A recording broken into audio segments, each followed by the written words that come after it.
Je suis habillé avec un pantalon rouge décoloré,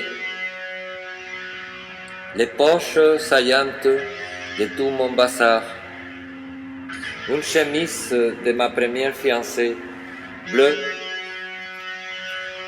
qui tient bien les décennies et qui lui a survécu, car elle est décédée en 2014.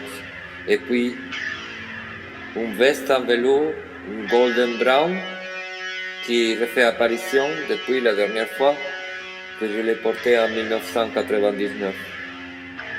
Je suis enfin reconnaissable comme tzigane, comme manouche, subordonné tel l'homme prépatriarcal aux femmes. J'ai même montré à ma mère comment se défaire de la constipation, ayant longuement entendu les détails de son problème. Cela fait faire 10 000 tours à l'Oedipe. Le don de langue est la moindre des choses quand ça arrive, quand on abandonne comme Oedipe sa classe sociale. Et ce n'est pas seulement mon cas.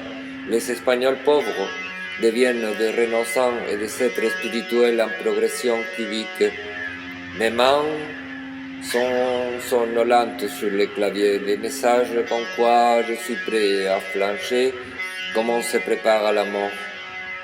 Mais il est difficile de renoncer à ces substituts machiavéliques de la prière qui est l'augustinisme, la trahison par l'écriture, le roman européen à la première personne qui n'est qu'un mirage sur fond de fabrication en usine de l'écriture, un éclat dont personne ne peut faire état. Je m'endors.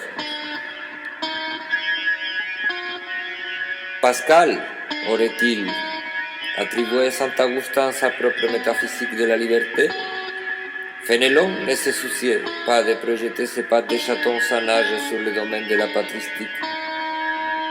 C'était le cas de presque tous les quiétistes sortis de l'écriture de la libération de Thérèse d'Avila, comme Miguel de Molinos, emprisonné à Rome, puis Madame Guyon, maîtresse de Fénélon, qui écrivait aussi avec des citations.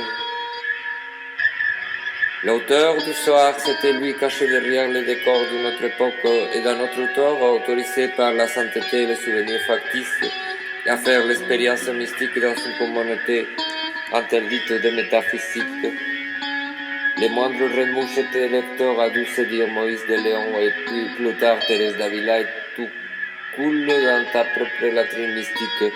Compte tenu qu'arabes chrétiens éprouvaient tout de rancœurs souvent explicites pratiquant sur les juifs une double persécution, ainsi que sur leurs amis, exclus de communion depuis le premier concile espagnol qui eut lieu à Grenade, à l'époque Alpere Hervira, qui restait au mystique de devenir top, de faire de l'entrisme théologique.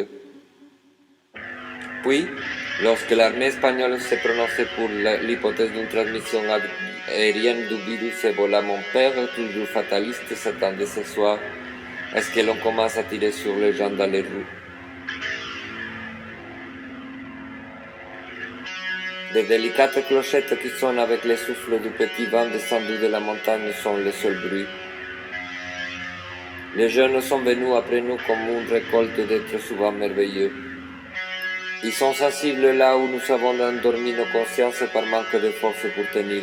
Oh, du moins j'ai fermé toutes les fenêtres de mon esprit pour ne pas savoir à réagir, ni à l'horreur ni à la beauté, sentant sur moi le poids d'une lourde âme morte. Je serai moi aussi une figure qui vieillit dans un paysage, comme dans le gigantisme du vide qui n'est autre que le plagiat à la dénégation de l'identité garantie, l'éternel retour que Nietzsche n'a pu qu'entrevoir les pastiches est un tropisme presque musical de la nature.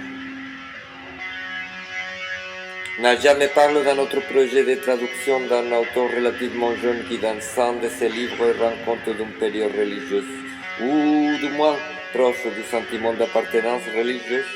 Cela commence à m'intéresser, mais elle tempère son enthousiasme avec un « pero es un bobo ». Bobo est une dénomination sociologique en France, mais en Espagne, c'est un vieux mot populaire pour dire idiot, attardé, natia et polyglotte. Et je n'ose pas lui demander d'être plus précis, sachant que ces commentaires devraient être refoulés si le projet avance.